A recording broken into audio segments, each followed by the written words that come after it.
Ассалаумағалейкум, футбол сүйер қауым. Бүгін мен осы ғасырдың топ 5 мықты құрамаларын айтатын боламын. 5-ші орын Бавария 2020. Осы жылы Бавария тірі болса да, қазіргі кездегі ең мықты құрама. Бундеслиганың үздік әсері Томас Мюллер, үздік 9-дық Левандовский, 2 жылдан қаптал Гнабри мен Коман. Және менің ойымша бұл команданың ең басты ойыншысы Тиаго. Бас бапкер Флик. Бундеслигада 3-ші орында келе жатқан командамен тірі болса да, мықты жақтары прессинг және ешқандай ойыншыға тәуелді емес. 4-ші орын Анчелоттидің Миланы 2002-2007. Бұл құрама жайлы көп айтуға болады. Құрамадан көп аңыз ойыншылар шықты. Бас ойыншылар Кафу, капитан Малдини, Пирло және бұл құраманың ең басты ойыншысы Шевченко. Шевченко 2004 жылы алтын доп иегері болды.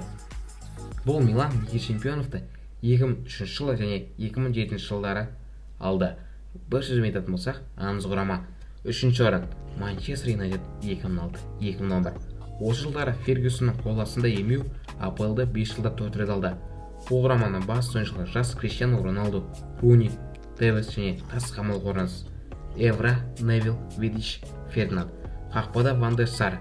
Лига чемпионының финалына 3 рет шыға алды. Бірақ 2008 жылы Тевестің Мәскеудің жаңбырынан тайып пенальти салынбаған кезде алды. 2-ші орын Барса 2008-2011. Бас бапкер Гвардиола. Тики-таканы жаңа деңгейге шығарған бапкер. Басты ойыншылар Хави, Иньеста, Месси. Бұл құраманың ойына қарау бір ләззат болатын. Әлемдегі дриблді алған бірінші құрама. Бұл командада бүкіл құраманы ебінетін бірінші орынға қоюға болатын еді. Бірақ бұл құрамаға қарағанда бір құрама сәл мықтырақ болды. Реал Мадрид 2004-2008 бірінші орында. Лига чемпионов 3 рет қатар алған команда. Лига чемпионовтың тарихында 2 рет қатар алған құрама жоқ, бірақ Реал Мадрид 3 рет қатарынан алды. Басты ойыншылар Рамос, Роналду. Сол кездегі ең мықты жартылай қорғаныс Модрич, Кросс, Каземиро. Бас бапкер Зидан.